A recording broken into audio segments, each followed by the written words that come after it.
Jujutsu Kaisen का सबसे बड़ा टर्निंग पॉइंट वो था जब सुकुना ने यूजी की बॉडी छोड़कर मेगुमी की बॉडी को पोजेस कर लिया था। सीरियसली ये एक ऐसा मोमेंट था जिसने पूरी स्टोरी की डायरेक्शन को चेंज कर दिया। और अगर आप ध्यान से देखो तो उस मोमेंट के बाद जो कुछ भी हुआ, शिनजोकू शोडाउन, गोजो वर्सेस सुकुना, सब वही एक डायरेक्शन की वजह से पॉसिबल हुआ।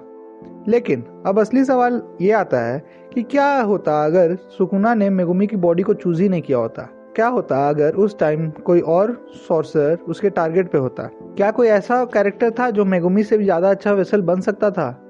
आज हम एक्सप्लोर करेंगे और जानेंगे ऐसे सॉर्सर्स को जिन्हें सुकुना अगर पोजेस करता तो ये स्टोरी और भी ज्यादा डेंजरस, अनप्रिडिक्टेबल और शायद थोड़ी सी अनफेयर भी हो जाती। सो वेलकम बैक टू एनीटेल्स और स्टार्ट करते हैं सबसे ऑब्वियस चॉइस के साथ, जो है यूटा ओकुत्सु। देखो भाई, यूटा एक ऐसा कैरेक्टर है जो रियलिस्टिकली उस सिचुएशन में प्रेजेंट हो सकता था। और सबसे इम्पोर्टेंट उसकी एबिलिटी मिमिक्री ऑलरेडी मेगुमी के 10 शैडोज को कंप्लीट करती है। मतलब सिंपल वर्ड्स में यूटा किसी की भी कर्ज टेक्निक को कॉपी कर सकता था। अब एक इंटरेस्टिंग प्रॉब्लम आती है कि क्या सुकुना यूटा के बॉडी को भी वैसे ही टेक ओवर कर लेता जैसे उसने मेगुमी के बॉडी को किया था? क्योंकि अगर सच बोलूं तो यूटा मेगुमी की तरह उतना वीक नहीं है। मैं ये नहीं कह रहा कि यूटा 15 फिंगर्स सुकुना से स्ट्रांग है, लेकिन वो डेफिनेटली इतना स्ट्रांग है कि वो सुकुना को रेजिस्ट कर सकता है। और फिर आती है रिका। अगर सुकुना ने जैसे तैसे करके यूटा की बॉडी को टेक ओवर कर भी लिया, तब अब रिका का रिएक्शन क्या होगा? क्या वो सुकुना के कंट्रोल में आ जाएगी या फिर वो सीधा उस पर अटैक कर देगी? ऑनेस्टली ये थोड़ा सा अनक्लियर है। और लेकिन अगर सुकुना ने जैसे तैसे करके रिका को ट्रेन कर लिया तो भाई तो फिर तो गेम खत्म है। क्योंकि उस मोमेंट के बाद सुकुना के पास सिर्फ एक टेक्निक नहीं होगी, उसके पास डजन्स ऑफ ऐसी टेक्निक्स होगी। क्योंकि यूटा किसी की भी टेक्निक को कॉपी कर सकता था। सोचो जरा, सुकुना प्लस यूटा की बॉडी प्लस रिका, भाई is equals to complete disaster. वो चाहे तो मेगुमी का 10 शैडोज को भी कॉपी कर सकता है या फिर किसी और की टेक्निक को भी अपने पास कलेक्ट कर सकता है। मतलब एक ही इंसान के पास मल्टीपल एबिलिटीज। अब सबसे important fight, Sukuna versus Gojo. अगर सुकुना यूटा के बॉडी में होता तो ये फाइट और भी ज्यादा डेंजरस हो जाती, क्योंकि उस टाइम पे सुकुना की लिटरली कोई भी वीकनेस नहीं होती और वो कोई भी कॉपी टेक्निक का यूज करके गोजो को मार सकता था। और ऑनेस्टली भाई, गोजो यहाँ पे हार भी सकता था। अगर गोजो हार जाता तो बाकी सारे स्टूडेंट के पास कोई भी और चांस नहीं होती, क्योंकि उनका स्ट्रॉन्गेस्ट एसेट यूटा ऑलरेडी उनके अगेंस्ट हो चुका है और यूटा सुकुना को हराना ऑलमोस्ट इम्पॉसिबल है।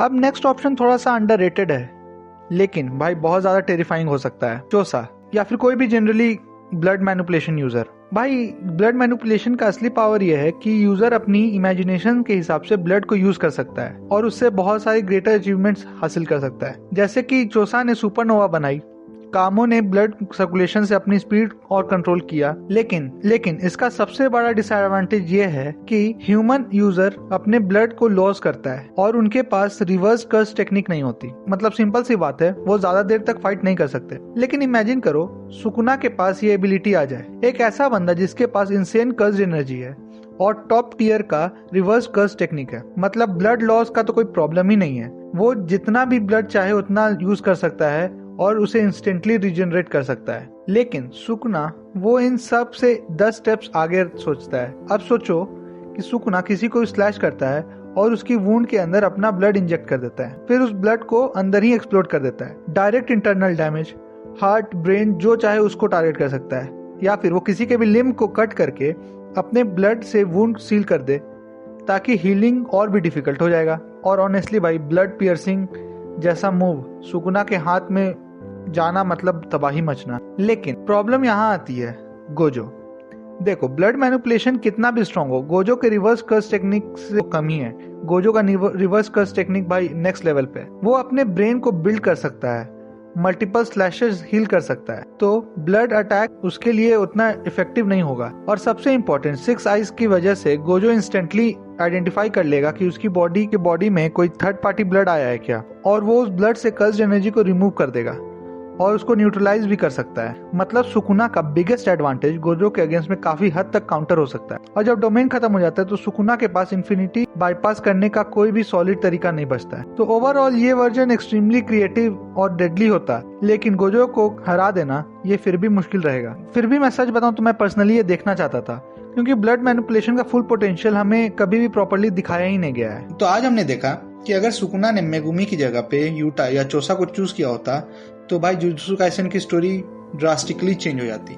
एक तरफ पे यूटा, जहाँ पे सुकुना के पास मल्टीपल कर्स टेक्निक का एक्सेस होता और लिटरली वो एक वॉकिंग आर्सेनल बन जाता, और दूसरी साइड पे है चोसा, जहाँ ब्लड मैनिपुलेशन का एब्सोल्यूट पीक होता विदाउट एनी रियल लिमिटेशंस। अब ऑनेस्टली भाई ये दोनों सिनेरियो काफी ब्रोकन है अपनी तरीके से, लेकिन असली सवाल यह है कि तुम्हारे हिसाब से कौन ज्यादा डेंजरस होता, यूटा सुकुना या फिर ब्लड मैनिपुलेशन सुकुना?